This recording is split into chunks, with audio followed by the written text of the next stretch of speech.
ذرا تصور کریں 3 जनवरी 2026 फ्लोरिडा में एक अंधेरा कमरा है जहां सिर्फ कुछ स्क्रीन्स की नीली रोशनी चमक रही है और उनके सामने बैठा है दुनिया का सबसे ताकतवर शख्स सदर डोनाल्ड ट्रंप। लेकिन वो कोई फिल्म नहीं देख रहे, वो हजारों मील दूर एक हकीकी फौजी ऑपरेशन की लाइव फीड देख रहे हैं। आइए इस मामले की तह तक चलते हैं। वेनेजुएला का दारुल हुकूमत कराकुस घप अंधेरे में डूबा हुआ था। एक साइबर हमले ने पूरे शहर की बिजली काट दी थी और इसी अंधेरे में एक ऐसा ड्रामा शुरू होने वाला था जो पूरी दुनिया को हिला के रख देगा। रात के सन्नाटे में अमरीकी हेलीकॉप्टर वेनेजुएला की फिजाई हुदूद में दाखिल होते हैं। वो रेडार से बचने के लिए समंदर की सतह से सिर्फ 100 फुट ऊपर परवाज कर रहे थे और फिर अंधेरे का फायदा उठाते हुए डेल्टा फोर्स के कमांडोज सदर मादुरो की रिहाइशगाह की छत पर बिल्कुल खामोशी से उतरते हैं। कोई गोली नहीं चली, कोई शोर नहीं हुआ। कमांडो सीधे खिड़की से मदुरो के बेडरूम में दाखिल हुए। मदुरो ने अपने महफूज कमरे की तरफ भागने की कोशिश तो की, लेकिन दरवाजा बंद होने से पहले ही वो पकड़े गए। ये पूरा ऑपरेशन सिर्फ और सिर्फ 5 मिनट में खत्म हो गया।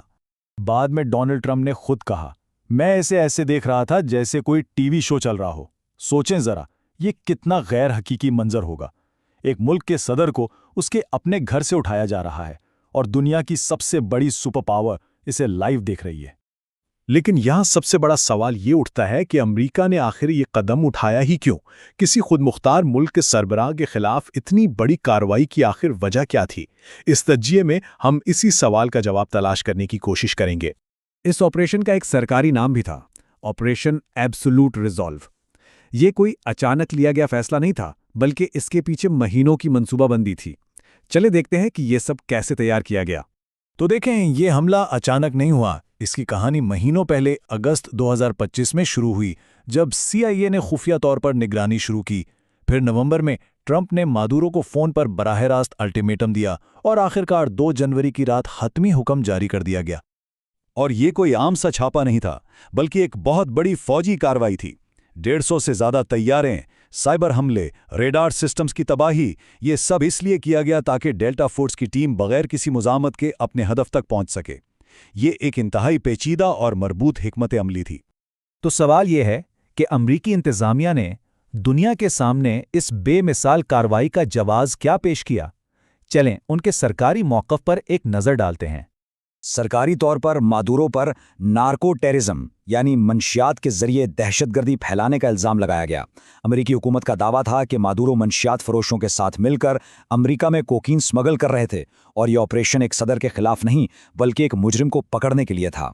अमेरिकी हुकूमत ने खास तौर पर यह दावे किए कि मादुरो 1999 से मंशियात के कार्टल्स की मदद कर रहे थे और उनकी वजह से वेनेजुएला से हर साल सैकड़ों टन कोकीन अमेरिका पहुंच रही थी, जो अमेरिकी शहरियों की जानों के लिए खतरा था। लेकिन क्या यही पूरी सच्चाई थी? माखिज के मुताबिक बहुत से माहिरीन इस सरकारी कहानी पर शक करते हैं। उनका इशारा एक बिल्कुल मुख्तलिफ और बहुत बड़ी वजह की तरफ है। तो असल वजह क्या थी? ज़राए का बुनियादी तर्क ये है कि इस हमले के पीछे मंशियात नहीं बल्कि वेनेजुएला के तेल के बेपनाह ज़खायर पर कंट्रोल हासिल करना था। इस पूरे मामले को समझने के लिए सिर्फ एक हकीकत जानना काफ़ी है। वेनेजुएला के पास दुनिया के सबसे बड़े तेल के ज़खायर हैं। जी हाँ, 303 बिलियन बैरल। ये सऊदी अरब से भी ज़्यादा है। और जब इतनी बड़ी दौलत दांव पर लगी हो तो असल कहानी अक्सर पर्दे के पीछे ही होती है। वैसे ये तनाज़ा कोई नया नहीं है। 1970 की दहाई से ही अमरीकी रिफाइनरियां वेनेजुएला के तेल पर मुनहसर थीं। लेकिन 1999 में जब ह्यूगो शावेज ने तेल की पूरी सनत को कौमी मलकियत में ले लिया तो अमरीकी कंपनियों को वहां से निकलना पड़ा और बस इसी दिन से तवील तनाज़ा शुरू हो गया। और शायद सबसे बड़ा इशारा खुद डोनाल्ड ट्रंप के अपने अल्फाज में था। ऑपरेशन के फ़ौरन बाद उन्होंने वेनेजुएला के इस इक़दाम को चोरी करार दिया। ये एक लफ्ज़ ही जाहिर करता है कि वो वेनेजुएला के तेल को किसकी मिल्कियत समझते थे। इस ऑपरेशन ने सिर्फ सियासी ही नहीं बल्कि बहुत से कानूनी सवालात भी खड़े कर दिए हैं। क्या ये कार्रवाई अमेरिकी और बैनुल अक़वामी कानून के दायरे में थी? अगर हम 2003 की इराक जंग से उसका मुआवजा करें तो एक बहुत बड़ा फ़र्क सामने आता है। इराक जंग के लिए सदर बुश ने कांग्रेस से बाकायदा मंजूरी ली थी, लेकिन ट्रंप ने वेनेजुएला के मामले में ऐसा कुछ नहीं किया और इसे जंग के बजाय कानून नाफिज करने वाली कार्रवाई का नाम दे दिया। तो माखज़ के मुताबिक ये ऑपरेशन 2 बड़े कवानीन को तोड़ता नजर आता है। पहला, खुद अमरीकी आइन। जिसके तहत जंग का ऐलान करने का इख्तियार सिर्फ कांग्रेस के पास है, और दूसरा अक़वाम मुत्तहिदा का चार्टर, जो वाज़े तौर पर एक मुल्क को दूसरे पर हमला करने से रोकता है।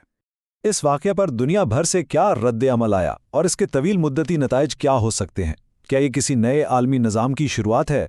इस कार्रवाई की दुनिया भर में सख्त मज़म्मत की गई। अमेरिका के इत्तेहादी हों या मुखालिफिन, सब ने इसे बैनुल-अक़वामी कानूनों के लिए एक ख़तरनाक मिसाल करार दिया।